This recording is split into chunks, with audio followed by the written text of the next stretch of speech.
Hello there. आज की इस वीडियो के साथ हम एक नई वीडियो सीरीज की शुरुआत कर रहे हैं जो कि है dryland agriculture and watershed management. अब इस वीडियो सीरीज के अंदर हमें कुछ इंपॉर्टेंट टॉपिक्स को कवर करना है।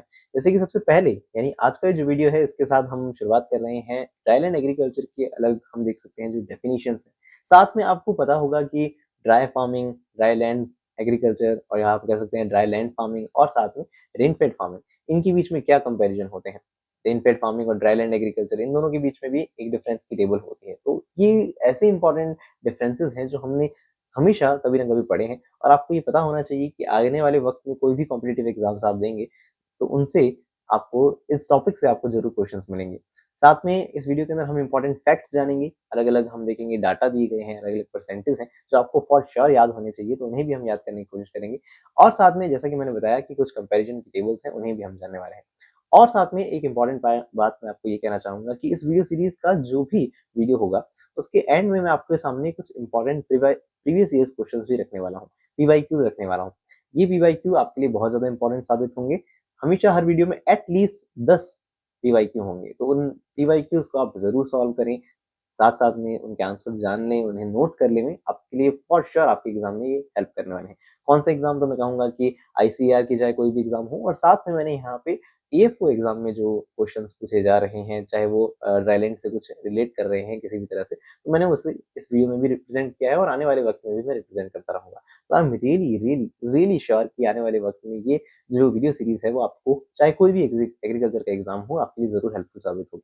ओके, तो मैं आपको जैसा कि बता रहा था, सबसे पहले हम एक इंट्रोडक्टरी वीडियो कवर कर रहे हैं, ये पहला। नेक्स्ट हम हिस्ट्री को कवर करेंगे ड्राईलैंड एग्रीकल्चर की, जो कि बहुत इंपॉर्टेंट है। अलग अलग इंस्टीट्यूट्स कब स्टैब्लिश हुए, इस तरह की एक पर्टिकुलर लिस्ट है जो हमें याद करनी है, उसे जानेंगे। साथ में उसके नेक्स्ट वीडियो में हम ड्रॉट और उसके टाइप्स के बारे में बात करने वाले हैं। वैसे ड्रॉट के ऊपर मैं एक ऑलरेडी वीडियो बना चुका हूँ, अगर आप देखना चाहें तो उसका लिंक ऊपर आई बटन के साथ नीचे डिस्क्रिप्शन बॉक्स में अवेलेबल करा दिया जाएगा, आप अभी उसे देख सकते हैं अगर आप देखना चाहें तो। और साथ में मैं आपको उसके नेक्स्ट वीडियो के अंदर मल्चिंग के बारे में बताऊंगा, अलग अलग टाइप ऑफ मल्चिंग और इस उनसे किस तरह के क्वेश्चन पूछे जाते हैं, प्रीवियस ईयर क्वेश्चन में क्या पूछे जा चुके हैं, तो सारी बातें हम उस वीडियो में जानेंगे। और एट द एंड हम देखेंगे फिफ्थ वीडियो जो होगा उसके अंदर हम वाटरशेड रिसोर्स मैनेजमेंट के बारे में भी बात करने वाले हैं। अब इसके अलावा भी अगर कुछ टॉपिक आप डिमांड करते हैं कि नहीं वो भी ड्राईलैंड एग्रीकल्चर में आनी चाहिए, तो आप मुझे जरूर कमेंट सेक्शन में बताएं, मैं कोशिश करूंगा हम उन्हें भी कवर कर लेंगे। ओके, तो hello everyone, welcome to the channel agriculture studies. मेरा नाम है दिवाकर खत्री और चलिए शुरू करते हैं।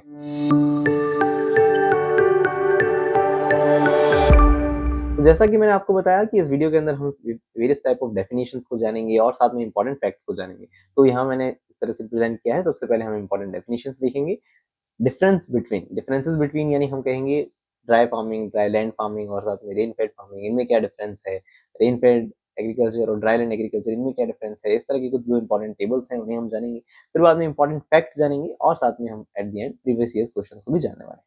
तो सबसे पहले हम शुरुआत करते हैं इंपॉर्टेंट डेफिनेशंस के साथ। तो सबसे पहली बात जो आपको याद रखनी है वो ये है कि growing of crops entirely under the rain fed condition is known as dryland agriculture. Dryland agriculture क्या होता है? ड्राईलैंड एग्रीकल्चर का मतलब स्पेसिफिकली यही कहा जाता है कि जब आप आर्टिफिशियली किसी तरह का कोई पानी नहीं दे रहे हैं, यानी आप इरिगेशन नहीं कर रहे हैं और सिर्फ भरोसा है आपको किस पर, भगवान पर, यानी हम कह रहे हैं रेनफेड कंडीशंस पर, तो उस कंडीशन को हम कहते हैं ड्राईलैंड एग्रीकल्चर। ऐसी कंडीशंस में जो एग्रीकल्चर हो रहा है इसे ड्राईलैंड एग्रीकल्चर कहा जा सकता है।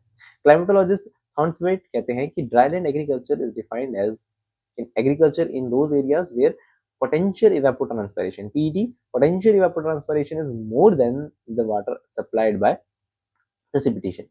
प्रेसिपिटेशन का मतलब आप समझते हैं किसी भी फॉर्म ऑफ, हम देख सकते हैं बारिश की जो भी अलग अलग फॉर्म्स होती हैं, तो वो प्रेसिपिटेशन से अगर ज्यादा इवेपोट्रांसपायरेशन जो है वो अगर ज्यादा हो रहा है तो उस कंडीशन को थॉर्नसवेट के हिसाब से क्या कहा जा सकता है? ड्राईलैंड एग्रीकल्चर कहा जा सकता है। ओके, आईसीआर की डेफिनेशन हमें याद रखना जरूरी है, ये काम की है कि ड्राई फार्मिंग को डिफाइन करता है आईसीआर की dry farming is a system of producing crops in region of low or otherwise unfavourable and erratic rainfall without irrigation.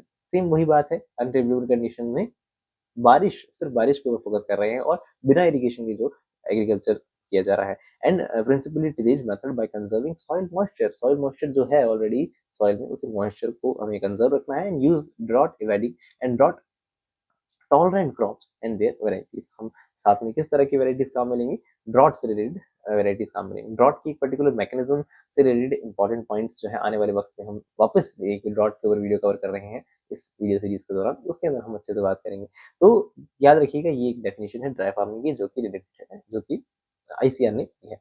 Next RG डोवेंस ने भी ड्राई फार्मिंग को डिफाइन किया है कि भाई where moisture is the major limiting factor for the crop growth and production. ये line मैंने highlight इसलिए की है क्योंकि एग्जाम में सीधा आपसे पूछा जा सकता है कि ड्राई लैंड एग्रीकल्चर के अंदर सबसे ज्यादा लिमिटिंग एजेंट क्या होता है। लिमिटिंग एजेंट क्या होता है, ठीक है। ड्राई लैंड एग्रीकल्चर के अंदर सबसे ज्यादा लिमिटिंग एजेंट क्या होता है, तो आप सीधा स्पेसिफिकली याद रखेंगे soil moisture. Soil moisture is the one of the most important, क्या कहेंगे हम, important soil, soil moisture is one of the most limiting factor for the trial and agriculture। इसी लाइन को आप जरूर अच्छे से याद रखना, ये आपके सामने आ सकता है। आरजी डॉविन्स का नाम हो सकता है ना आए, लेकिन ये स्पेसिफिकली पूछा जा सकता है कि ट्रायल एंड एग्रीकल्चर में सबसे ज्यादा लिमिटिंग फैक्टर कौन है। आप याद रखेंगे, क्या याद रखेंगे, ये सॉइल मॉइस्चर। ओके, नेक्स्ट अगर हम बात करें कि कुछ डिफरेंसेस मैंने कहा था इंपॉर्टेंट है आपको याद रखने हैं कि dry farming, dry land farming और रेनफेड फार्मिंग फॉर श्योर कई बार एग्जामिनेशन में पूछा जा सकता है कि रेनफॉल पर एनम मिलीमीटर्स के अंदर, ये भी याद रखना ये मिलीमीटर्स में है कि भाई 750 से कम मिलीमीटर है, 750 मिलीमीटर से कम बारिश हो रही है तो उसे ड्राई फार्मिंग कहा जाएगा। उस तरह के एग्रीकल्चर को हम ड्राई फार्मिंग में कंसिडर करेंगे। 750 से 1100, मतलब 1150 के बीच में रखेंगे तो उसे ड्राई लैंड फार्मिंग कहेंगे। और 1150 से या मैं कहूँ 1150 से ज्यादा हम कह रहे हैं बारिश हो रही है तो उसे रेन फेड फार्मिंग कहा जा सकता है। तो ये लाइन जो है वो बहुत ज्यादा इंपॉर्टेंट है। स्पेसिफिकली जो भी मैंने यहाँ चीजें हाईलाइट की हैं वो फॉर श्योर एग्जाम में पूछी जा सकती हैं, तो इसे जरूर याद रखें। मॉइस्चर अवेलेबिलिटी ऑफकोर्स यहाँ जैसा कि बताया 750 से कम है, तो यहाँ मॉइस्चर अवेलेबिलिटी के लिए कहा है कि एक्यूट शॉर्टेज, थोड़ी सी शॉर्टेज, ऑफकोर्स थोड़ी सी भी क्या, इवन शॉर्टेज रहती है पानी की। और ड्राई लैंड फार्मिंग में भी शॉर्टेज रहती है, और साथ में हम कह सकते हैं रेनफेड फार्मिंग में इनफ वाटर अवेलेबल होता है।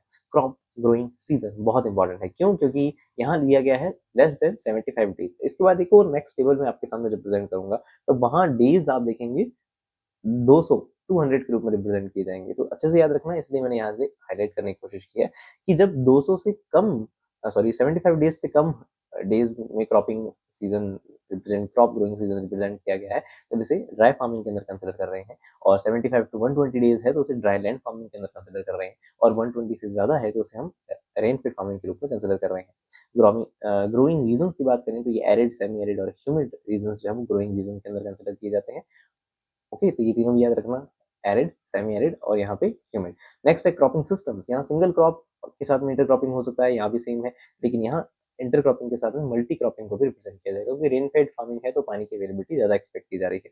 नेक्स्ट हम देख रहे हैं ड्राई स्पेल, ये एक इंपॉर्टेंट नाम है। ड्राई स्पेल क्या होता है, तो ड्राई स्पेल ड्राई फार्मिंग में मोस्ट कॉमन है, यहाँ लेस फ्रीक्वेंट है, यहाँ बिल्कुल भी नहीं है। लेस और करें क्रॉप फेलियर, क्रॉप फेल हो जाएगी, यहाँ मोस्ट बहुत ज्यादा चांसेस है क्रॉप के फेल होने की, यहाँ थोड़ी कम है, यहाँ बहुत ही ज्यादा कम है। कॉन्स्टेंट याद रखना है, कॉन्स्टेंट मतलब हम कह सकते हैं कि बाधाएं एक तरह से, क्या प्रॉब्लम्स क्या क्या है, तो ड्राई फार्मिंग में मेजर प्रॉब्लम जो है वो सॉइल के अंदर हम विंड इरोजन को समझ सकते हैं। यहाँ विंड इरोजन के साथ वाटर इरोजन भी हो सकता है और यहाँ सिर्फ वाटर इरोजन हो सकता है। ठीक है, इन सारे पॉइंट को प्लीज अच्छे से याद कर लेंगे, फॉर श्योर एग्जाम में आपके सामने, एग्जाम में सीधा सीधा क्वेश्चन पूछे जा सकते हैं। मेजर रिक्वायर्ड यहाँ पे हम देख सकते हैं मॉइस्चर कंजर्वेशन प्रैक्टिसेस करनी बड़ी जरूरी है, यहाँ मॉइस्चर कंजर्वेशन प्रैक्टिसेस, और साथ में ड्रेनेज भी करना पड़ेगा वर्टिसोल्स ऐसे सॉइल्स के अंदर, वर्टिसोल्स ब्लैक सॉइल्स जिनके अंदर वाटर होल्डिंग कैपेसिटी काफी ज्यादा होती है ना।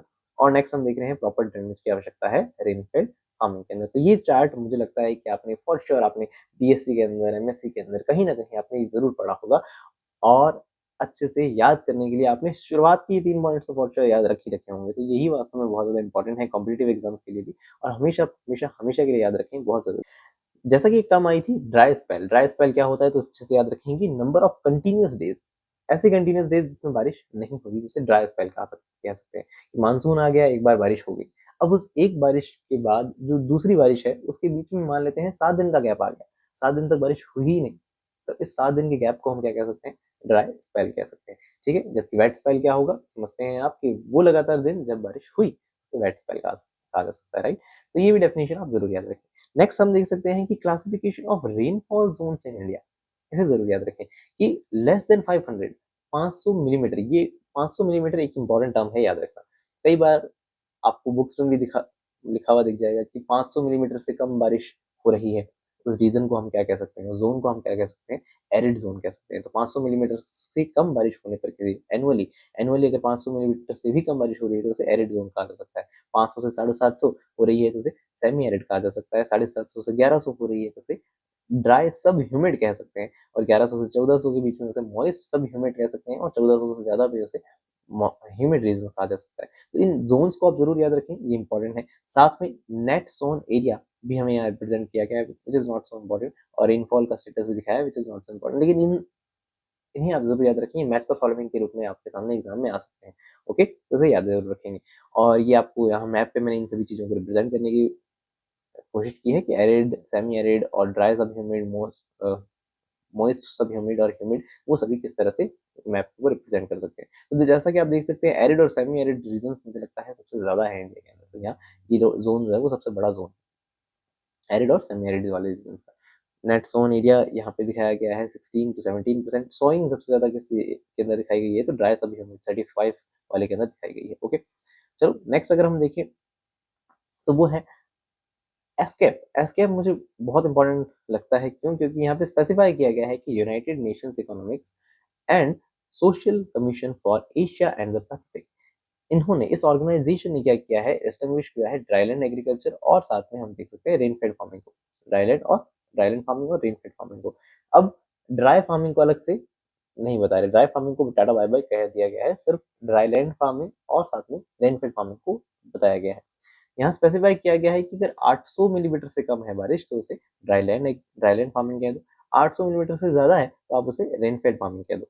ओके, नेक्स्ट आपको कहा है कि मॉइस्चर अवेलेबिलिटी यहाँ पे शॉर्टेज होगी, यहाँ एडिक्वेट होगी। ग्रोइंग सीजन मैंने वापस आपको कहा था, बहुत इंपॉर्टेंट है, याद रखना। यहाँ 200 से कम डेज है, यहाँ 200 से ज्यादा डेज है ना। ये स्पेसिफाई मैंने इसलिए किया है क्योंकि अगर आपको बिना कोई क्लासिफिकेशन कहे, मतलब ऐसा नहीं पूछ रहा वो कि यूएन एस्केप की तरफ से नहीं पूछ रहा और सिर्फ पूछ लिया कि बताओ ग्रोइंग सीजन क्या है, तो जनरली तो हम इसे ही कंसिडर करेंगे, यानी 75 to 120 डेज को ही कंसिडर करेंगे, क्योंकि ये भी ड्राईलैंड फार्मिंग है और आप देख सकते हैं ये भी ड्राईलैंड फार्मिंग है। तो जनरली तो 75 to 150 हम जैसा कि देख सकते हैं 120 डेज को ही कंसिडर करेंगे। लेकिन अगर स्पेसिफाई किया गया अकॉर्डिंग टू यूएन एस्केप, तब आप बताएं कि डेज क्या है। तो ग्रोइंग सीजन यहाँ लेस देन 200 है, यहाँ मोर देन 200 है। ओके, और ग्रोइंग रीजन की बात करें तो यहाँ एरिड, सेमी एरिड के साथ साथ में अपरेंट्स ऑफ सब ह्यूमिड और ह्यूमिड रीजन भी आ जाते हैं, जबकि यहाँ पे ह्यूमिड और सब ह्यूमिड आते हैं। यहाँ सिंगल क्रॉप और इंटरक्रॉपिंग हो सकती है, यहाँ इंटरक्रॉपिंग और डबल क्रॉपिंग हो सकती है, विंड और वाटर, और यहाँ पे सिर्फ वाटर इरोजन प्रॉब्लम है। ओके, तो इस तरह से मैंने आपको कुछ इंपॉर्टेंट कंपेरिजन भी बता दिए। अब फटाफट हम जान लेते हैं इंपॉर्टेंट फैक्ट्स को, सीधा सटीक याद रखने हैं जो काम आएंगे। अभी भी कुछ और डेफिनेशंस भी आएंगी जो काम के हैं, तो फटाफट देख लेते हैं कि भाई कल्टीवेटेड लैंड इन इंडिया कितना है, 142 मिलियन हेक्टेयर है। ड्राईलैंड एरिया कितना कंसिडर किया जाता है, कुछ बुक में दिया गया है 34.5 मिलियन हेक्टेयर, जो कि लगभग 24% है। सीधा सीधा याद कर लीजिएगा, फैक्ट्स हैं इसलिए याद रखने पड़ेंगे। और रेनफेड एरिया की बात करें तो वो including flood prone area about 15 million hectare, उसे रेनफेड एरिया को हम कहते हैं 65.5 मिलियन हेक्टेयर। और इन दोनों को हम मिलाएं, ड्राईलैंड और रेनफेड दोनों को मिलाएं, तो उसकी वैल्यू कितनी हो सकती है, काफी ज्यादा हो जाएगी। जैसे कि यहाँ हम देखें ये 24% है, ये 45% है, तो इसे अगर हम ऐड करें तो लगभग 70% तक चला जाएगा। तो ड्राईलैंड और रेनफेड इन दोनों को मिलाएं तो लगभग 70% हिस्सा हो जाएगा। चलो नेक्स्ट हम देखते हैं इरिगेटेड एरिया 43.8 मिलियन हेक्टेयर है।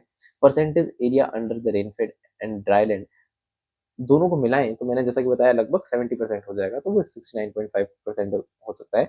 और dryland contributes about 42% of the total food grains, की भी बहुत इंपॉर्टेंट है। टोटल फूड ग्रेन जो भी आ रहा है उसका 42% हिस्सा तो ड्राईलैंड एग्रीकल्चर से ही बन रहा है, तो इसे याद रखें। और ऐसे यही सब डाटा को हमने एक टेबुलर फॉर्म में भी रिप्रेजेंट किया है ताकि आपको याद करने में थोड़ी आसानी हो सकती है। ओके, नेक्स्ट आपको बताया है कि globally 80% of agricultural land is rainfed and which generate 65 to 70% stable staple food. तो हम देखते हैं कि दुनिया में, ऐसा इंडिया की बात नहीं कर रहे हम, पूरे ओवरऑल ग्लोब की अगर बात करें तो globally 80% of agricultural land is rainfed ही है। ठीक है, और रेनफेड एग्रो, ये मुझे लगता है कि हो सकता है डाटा पुराना हो लेकिन ये बुक में दिए हुए हैं, इसलिए यहाँ इन लाइन को रिप्रेजेंट किया है कि कल को स्टेटमेंट के रूप में आ गए तो आपको ये चीजें गलत ना फील हो।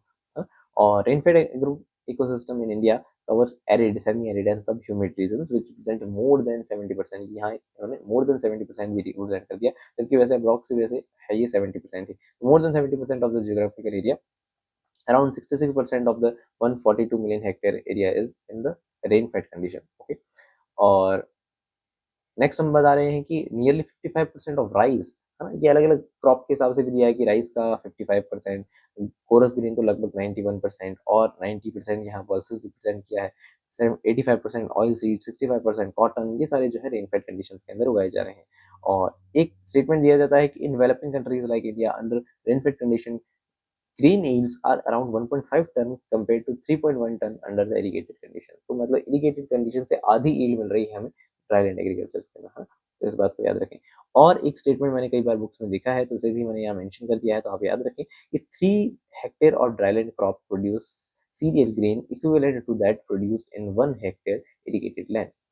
इरिगेटेड लैंड से अगर एक हेक्टेयर में जितना प्रोडक्शन मिल सकता है, उतना उतना ही प्रोडक्शन हम 3 हेक्टेयर से ले पाएंगे अगर हम ड्राईलैंड एग्रीकल्चर कर रहे हैं। कहने का मतलब ये हुआ कि ये बस सेंटेंस जो है वो आपको बता रहा है कि ड्राईलैंड एग्रीकल्चर से प्रोडक्टिविटी या हम कह रहे हैं जो रिडक्शन है वो कितना कम मिल पा रहा है ना। तो इसे डाटा को भी और लाइंस को दिमाग में रख सकते हैं कि भाई कल को आ गई तो इसके लिए हम अवेयर रहें, उसके लिए हम प्रिपेयर रहें। ओके, अब ये वाला पार्ट बहुत इंपॉर्टेंट है, ये एग्जाम में आ सकता है कि कॉन्स्टेंट्स कुछ बताए गए थे, जैसा कि मैंने अभी आपको स्पेसिफाई किए थे कॉन्स्टेंट्स पहले भी, तो वैसे ही वहां तो सिर्फ इरोजन की बात की गई थी, यहाँ स्पेसिफाई करेंगे कि हम मॉनसून को और साथ में सॉइल कॉन्स्टेंट्स को। तो मॉनसून से रिलेटेड बात ये याद रखनी है कि एक कोफिशिएंट ऑफ वेरिएंस कह सकते हैं हम, कोफिशिएंट ऑफ वेरिएंस जितना ज्यादा होगा, ये एक स्पेसिफाइड लाइन है यहाँ, in general higher the rainfall less is the coefficient of variation. जितना ज्यादा बारिश हो रही है तो वेरिएशन उतने कम आ रहे हैं। तो इससे रिलेट करते हुए हमें ये सेंटेंस याद रखना है कि in Jaisalmer has the highest coefficient of variation. Variation वहां सबसे ज्यादा क्यों है कि वहां बारिश सबसे कम है। तो ये वाइस वर्सा वाली चीज याद रखना, और मैं कहूंगा कि ये इनवर्स रिलेशन याद रखना कि भाई बारिश ज्यादा है तो फिर कोफिशिएंट कम है, कोफिशिएंट कम है तो बारिश ज्यादा है। तो इससे रिलेट करते हुए ये सेंटेंस आप याद रख सकते हैं, एग्जाम में आपके लिए काम आ सकता है। और यहाँ लिखा है कि the CV of annual rainfall, है ना, एनुअल रेनफॉल अगर हम देखें तो वो कितना बताया गया है, 20 to 30% बताया गया है। रेनफॉल डिस्ट्रीब्यूशन कंट्री में मोर देन 50% है और the total rainfall is received with in 2 to 3 rainy days. 2 से 3 रेनी डेज किसे स्पेसिफाई करते हैं, आपको डेफिनेशन पता होगी। स्पेसिफिकली रेनी डेज किसे कहते हैं, आपको वो स्पेशल डाटा याद होगा, मैं श्योर हूँ आपको याद होगा, तो आपको याद हो तो मुझे कमेंट सेक्शन में जरूर बताएं। नेक्स्ट है late onsets and early withdrawal. मेरा क्वेश्चन समझ आ गया होगा आपको कि रेनी डेज किसे कहते हैं, क्या क्राइटेरिया है कि हम किसी दिन को रेनी डे कह सकते हैं, आपको पता होगा। क्रॉप रेनी डे किसे कहते हैं ये भी आपको पता होगा, नहीं पता हो तो मैं आपको नेक्स्ट वीडियो में बताऊंगा, अगर पता हो तो मुझे कमेंट सेक्शन में जरूर बताएं। लेट ऑनसेट ऑफ मानसून और प्रोलॉन्ग ड्राई स्पेल, ये सभी प्रॉब्लम्स हैं हमारे ड्राईलैंड एग्रीकल्चर की। जबकि सॉइल से रिलेटेड हम बातें करें तो एल्फी सोल, ये लाइन बहुत इंपॉर्टेंट है कि ड्राईलैंड एग्रीकल्चर के अंदर लार्जेस्ट एरिया कौन सी सॉइल कवर करती है, तो याद रखें एल्फी सोल करती है, जिसमें नाइट्रोजन, फास्फोरस, सल्फर, कैल्शियम और साथ में ऑर्गेनिक मैटर की कमी है। और वर्टिसोल्स की बात करें, ब्लैक सॉइल्स की बात करें, तो वहाँ नाइट्रोजन और फास्फोरस की कमी है और land degradation, soil erosion, salt accommodation जैसी प्रॉब्लम्स हैं।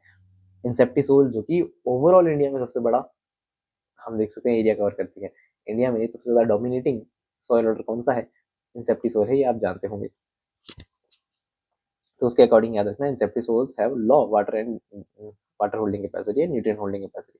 सिलोजोम्स की बात करें तो ये भी लाइट सॉइल्स हैं और इनके अंदर भी इस तरह की कुछ प्रॉब्लम्स होती हैं। ओके, तो इसे भी आप जरूर याद रखें, ये कॉन्स्टेंट्स मैंने सिर्फ इसलिए प्रेजेंट किए ताकि आपको ये याद करा सकूं कि alfisol, red soil has the maximum area under the dryland agriculture, और यहाँ ये आपको बात याद करा सकूं कि सीवी परसेंटेज जो है वो क्या होता है, मतलब स्पेसिफिकली क्या रिलेशन बता रहा है रेनफॉल के साथ, रेनफॉल ज्यादा तो सीवी कम है। नेक्स्ट एक पॉइंट नोट लगा के याद रख सकते हैं कॉपी में लिखने में कि लेंथ ऑफ ग्रोइंग पीरियड क्या है। लेंथ ऑफ ग्रोइंग पीरियड मतलब एक तरह का ऐसा नंबर ऑफ डेज है जो पर्टिकुलर ईयर के अंदर when there is enough moisture in the soil, soil के अंदर जब इनफ मॉइस्चर होता है पौधे जिसमें आराम से हम इरिगेशन बिना इरिगेशन के ही क्रॉप्स ग्रो कर सकते हैं, तो वो कंडीशंस जो है उस लेंथ को हम कह सकते हैं लेंथ ऑफ ग्रोइंग पीरियड कहा जाता है। ओके, और इसके साथ ही एक बात और ये भी याद रखनी है कि कुछ स्ट्रेस का क्लासिफिकेशन दिया जाता है on behalf of actual evapotranspiration and potential evapotranspiration. क्या है एईटी और पीईटी, एक्चुअल इवेपोट्रांसपिरेशन और पोटेंशियल इवेपोट्रांसपिरेशन, इनके बिहाफ पे हमने स्ट्रेस को, वाटर स्ट्रेस को 3 तरह से क्लासिफाई किया है। तो अच्छे से याद रखना कि निल या स्लाइट वाटर स्ट्रेस का कंडीशन कब है, जब पोटेंशियल इवेपोट्रांसपिरेशन का आधा वैल्यू से ज्यादा अगर हम देख सकते हैं एक्चुअली इवेपोट्रांसपिरेशन हो रहा है। बात समझ आ रही है मैं क्या कह रहा हूँ? देखिए, पहले तो एक्चुअल इवेपोट्रांसपिरेशन का मतलब समझ आना चाहिए आपको कि वास्तव में इवेपोट्रांसपिरेशन कितना हो रहा है, उसे हम कहते हैं एईटी। पोटेंशियल इवेपोरेशन ट्रांसपायरेशन किसे कहते हैं? मैक्स टू मैक्स कितना हो सकता है, मतलब अगर हम कहें किसी पर्टिकुलर एरिया से कितना ज्यादा से ज्यादा इवेपोरेशन प्लस ट्रांसपायरेशन हो सकता है, उसे हम इवेपोट्रांसपायरेशन कहते हैं। मैक्सिमम कितना हो सकता है, ऐसे पोटेंशियल इवेपोट्रांसपायरेशन कहते हैं। मैक्सिमम मान लेते हैं कि ज्यादा कोई पर्टिकुलर नंबर अगर मैं कहूँ कि भाई 4 मिलीमीटर पानी जो है मैक्सिमम ट्रांसपेरेट हो गया, तो ये जो 4 मिलीमीटर है वो मैंने मैक्सिमम हो सकता है वाली कंडीशन को मैंने कह दिया पीईटी। लेकिन हुआ वास्तव में कितना, तो मैंने कहा कि हुआ, जब प्रैक्टिकली देखा तो वहां पे 3 मिलीमीटर ही पानी उड़ा, तो उसे 3 को हम क्या कह सकते हैं, एक्चुअल इवेपोरेशन कह सकते हैं। तो अब इन दोनों के बीच में रिलेशन के बिहाफ पे हमने वाटर स्ट्रेस को रिप्रेजेंट किया है कि भाई एक्चुअली जब इवेपोट्रांसपिरेशन आधे से ज्यादा हो रहा है, पोटेंशियल इवेपोट्रांसपिरेशन के आधे से ज्यादा हो रहा है, तो वो कोई प्रॉब्लम वाली बात नहीं है।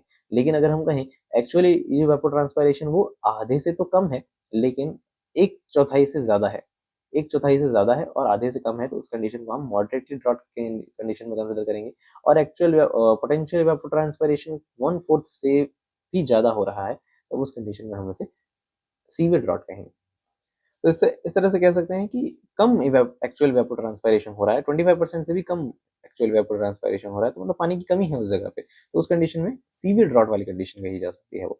तो लेंथ ऑफ ग्रोइंग पीरियड भी एक अलग इंपॉर्टेंट पॉइंट है, आपको ये क्लासिफिकेशन भी याद रखना है, ये भी एक इंपॉर्टेंट पॉइंट है, ये फॉर श्योर एग्जाम में आपसे पूछे जा सकते हैं, तो अच्छे से नहीं याद रखें। अब लेंथ ऑफ ग्रोइंग पीरियड के हिसाब से कुछ अलग अलग रीजन की भी हमें बताई गई है, लेंथ कितनी होती है, जैसे कि वेस्टर्न राजस्थान जैसे रीजन में 1 मंथ से कम का होता है ये पीरियड, बाकी अलग अलग जगहों के अलग अलग डेज बताए गए हैं। और स्पेसिफिकली आपसे ये पूछा जा सकता है कि Assam, most most part of the Assam के अंदर ऑल टाइम अगर बारिश कंसिडर करें, यानी 365 डेज के अंदर ही मॉइस्चर अवेलेबल रहता है। तो ये ऐसा ऐसे भी कुछ स्टेट बताए गए हैं जहाँ मॉइस्चर की अवेलेबिलिटी बहुत ज़्यादा लंबे टाइम तक बताई गई है, तो इन्हें भी आप प्लीज़ एक बार याद कर लें, हो सकता है एग्जाम में आपसे पूछे जा सकते हैं।